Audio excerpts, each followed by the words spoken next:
The storm was wild that night, the kind that made even the metal walls of the mountain shake.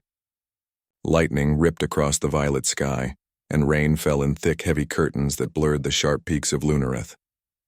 The sound of the thunder rolled through the valleys like the roar of some ancient beast. Inside a small wooden hut built against the mountainside, a single man worked quietly by the light of a flickering oil lamp. His name was Eli Ward, a human stranded far from home. He had been on an exploration ship that crash-landed on this distant planet nearly a year ago. Now he lived alone among the mist and rain, repairing what was left of his communication beacon. He wiped the sweat from his forehead and stared at the broken transmitter on the table. It was the only way to call for rescue, but one circuit always failed no matter how carefully he worked. Outside, the wind screamed through the trees, and he wondered if the storm would tear his roof away before morning. Then came the sound of a knock. It was faint at first, 1, 2, 3 thuds, but strong enough to make him freeze. Nobody ever came this high into the mountains. Eli reached for the wrench lying nearby just in case and moved to the door. When he opened it, cold wind and rain rushed in, and standing outside were 5 tall figures half hidden by mist. They were women, no, not human women, but huntresses of Lunareth. He had heard stories about them. Fierce warriors from the northern tribes who hunted beasts that could swallow men whole. They wore cloaks of animal fur, each one marked with glowing tribal lines that shimmered faintly even in the rain. Their eyes reflected the lightning like gold mirrors. The tallest one stepped forward. Her armor was made of overlapping plates of bone and steel, and her expression was calm but proud. "You are the human who lives alone here," she said in a deep, smooth voice. "We seek shelter. The storm drives even the strong to their knees tonight." Eli hesitated. He could see how soaked and cold they were. Their weapons were heavy, and one of them limped slightly. He nodded. "Come in. But you'll have to share what space there is." The leader gave a short nod of thanks, then gestured to the others. They entered one by one, dripping water onto the floor.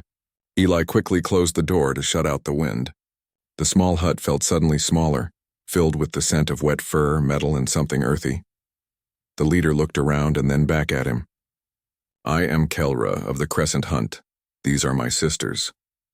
She pointed to each in turn, a tall, silent one with dark green skin named Circa, a scarred veteran called Mira, a quiet observer named Vera, and finally a younger one with silver markings on her face named Rinna. Rinna looked around with wide eyes, curious about everything, the tools, the flickering light, the small bed pushed against the wall. When her gaze landed on Eli, she studied him for a long time before turning away quickly. Eli busied himself with the fire, feeding it more wood until warmth filled the hut. He handed out cups of heated water from the kettle and a few preserved ration bars. The huntresses accepted them silently, though a few exchanged glances that said much. They had never seen a human up close before. "You live here alone?" Kelra asked finally. Eli nodded. "Until my beacon works. Then I'll be gone." Kelra tilted her head. "Strange. Most men I know would have gone mad in solitude." "Maybe I already did," Eli said with a tired smile. That made Rinna laugh softly, though she quickly covered it when Kelra shot her a look. The storm raged harder outside, and the hut creaked as the wind pushed against it. Kelra ordered her warriors to set their weapons by the wall and rest. Hours passed. The fire crackled softly. The huntresses spoke in their own language, a deep melodic tongue filled with clicks and low hums.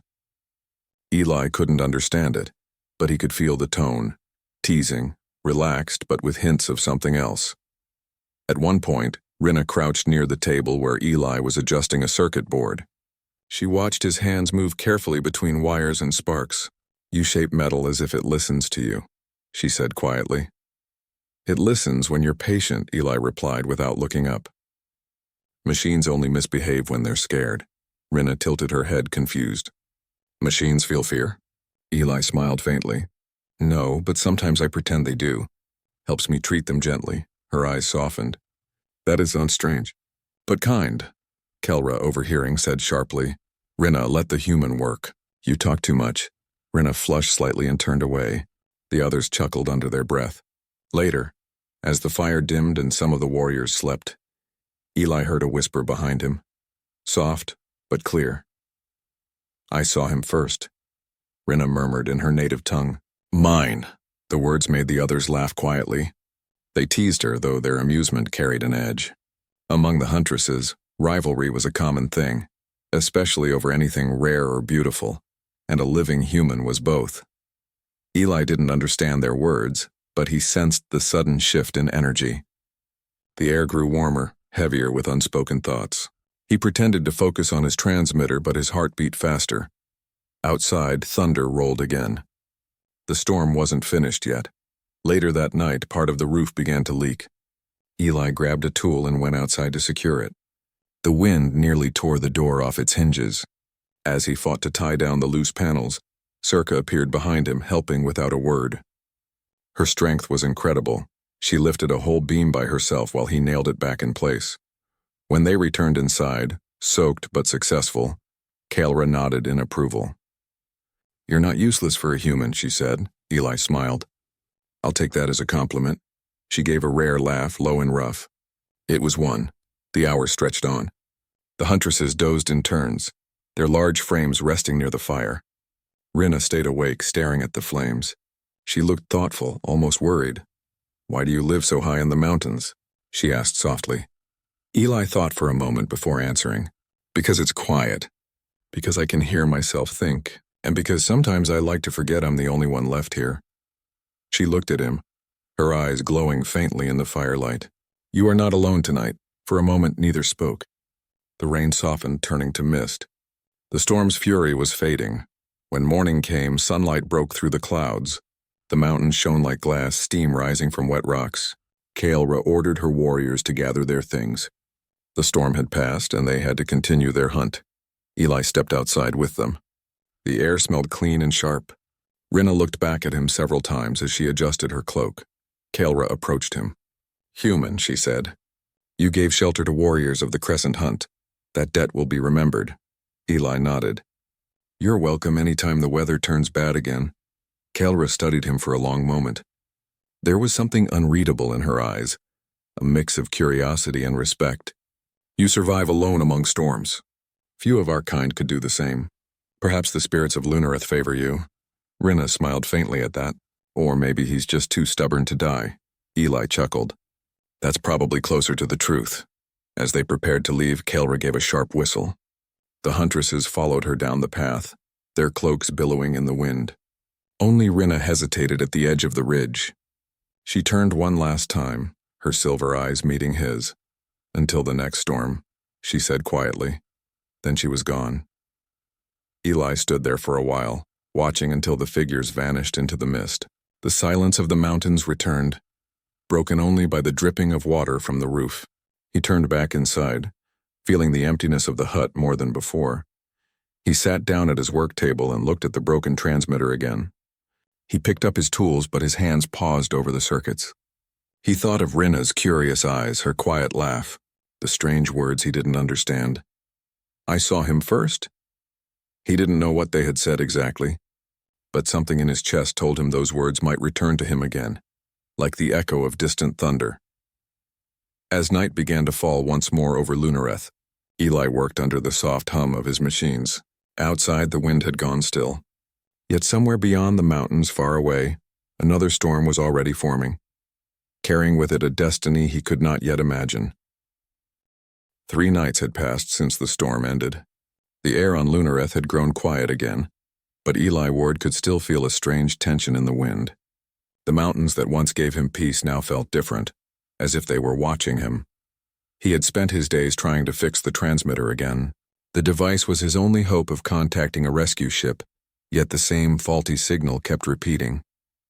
It flickered, hissed, and died no matter how many times he adjusted the circuits.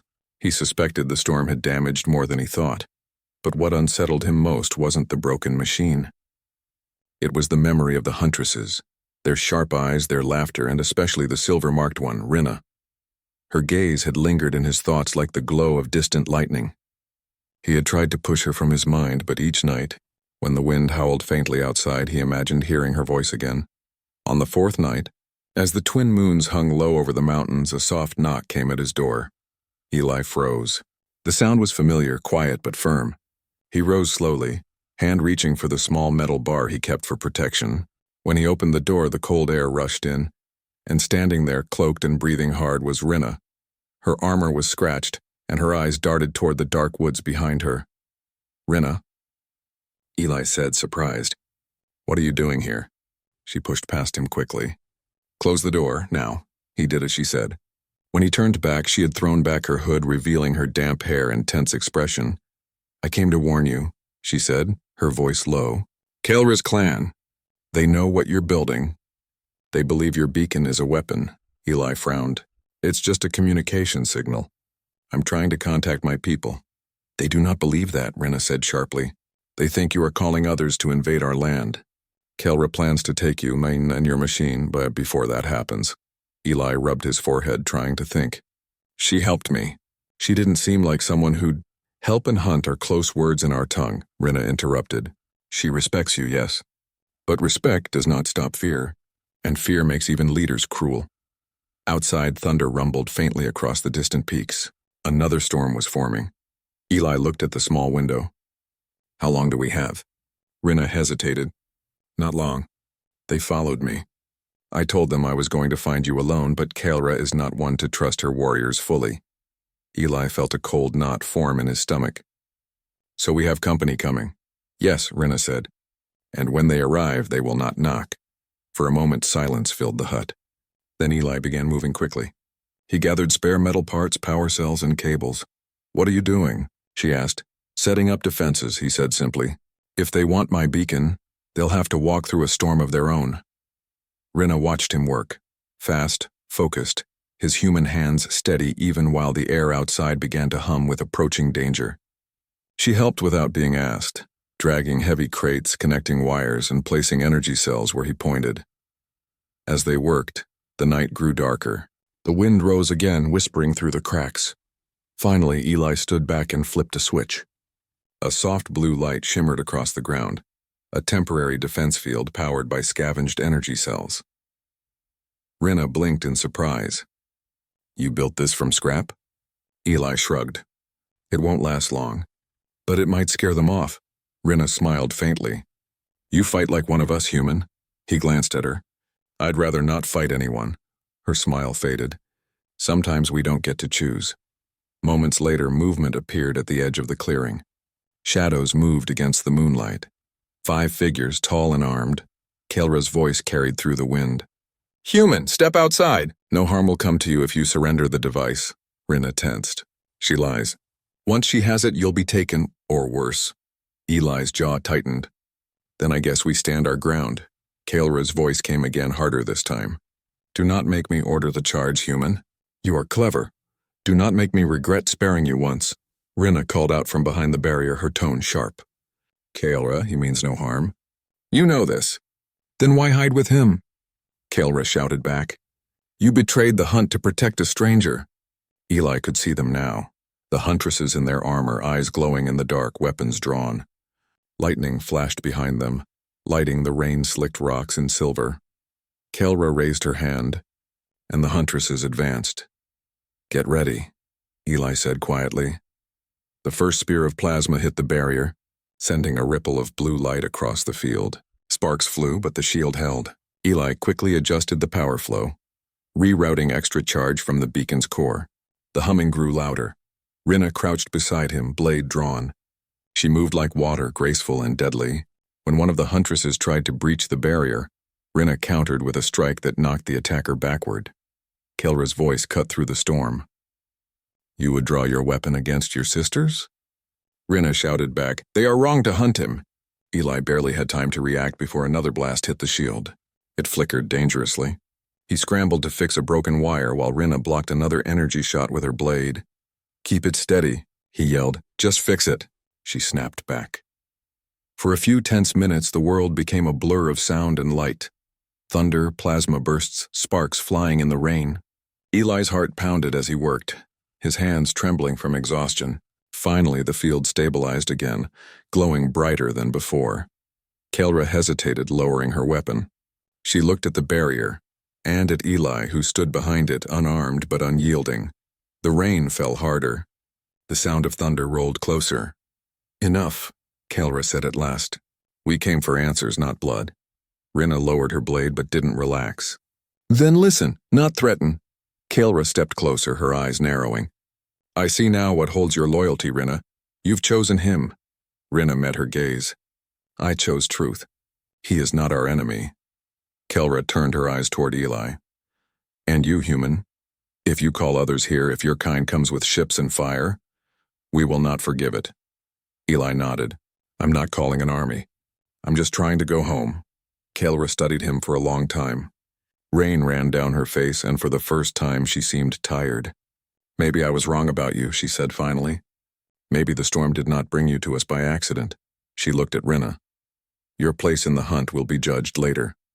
For now, return when you are ready. Then she motioned for the others to follow. The Huntresses melted into the mist, leaving only the sound of rain behind. Eli and Rinna stood in silence. The barrier flickered once more, then went dark. Rinna turned to him, breathing hard. You could have run, she said. Why didn't you? He looked at her, rain dripping from his hair. Didn't seem right to leave someone who warned me. Her expression softened. You are strange, human, strange and brave. He smiled faintly. You say that like it's a bad thing. She gave a small laugh. Among my people, bravery is admired. But your kind's courage is quieter. It burns instead of roaring. They went inside the hut. The fire had nearly gone out, but together they brought it back to life. Warm light filled the room again, chasing away the cold. For a while, neither spoke. The sound of the storm outside was softer now, more like a whisper than a threat. Rinna finally said, Kaelra will not harm you again. She has seen your strength, but you cannot stay here forever. Eli nodded. I know, I'll finish the beacon soon. Maybe the signal will reach the fleet this time. Rinna looked down. And when it does, you'll leave. He hesitated. That's the plan. She gave a faint, sad smile. Then I will not stop you. But remember this, when the storm came and the hunt sought shelter, you gave it freely. You could have closed your door. You didn't, that is rare. He looked at her closely. Will I see you again? Perhaps, she said softly. When the wind brings another storm. She pulled her cloak tighter and moved toward the door. The rain had slowed to a light drizzle. The dawn sky beyond the mountains glowed faintly orange. As she stepped outside, she paused and turned back. Eli, if anyone asks who saved your life tonight, tell them it was the huntress who saw you first. He smiled. You mean the one who said mine? Rinna's eyes widened slightly, then she laughed. A warm, honest sound. So you did understand, Eli shrugged. Maybe I didn't, but I heard it. She shook her head, smiling still. Then perhaps the storms of Lunareth taught you more than you think. And with that, she was gone, her figure disappearing into the mist like a dream fading with sunrise. Eli stood at the doorway, watching until the last trace of her vanished into the wild. The mountains around him gleamed under the new light, clean and quiet after the long storm. He turned back to the broken transmitter on his table. He sat down and began working again, not because he was desperate anymore, but because he knew he owed it to the stars, to himself, and maybe to a certain huntress who had seen him first. As the device hummed softly to life, Eli looked out at the horizon. The wind carried a faint sound, distant laughter, strong and clear. He smiled to himself. On Lunareth, storms always returned, and somewhere out there, so would she.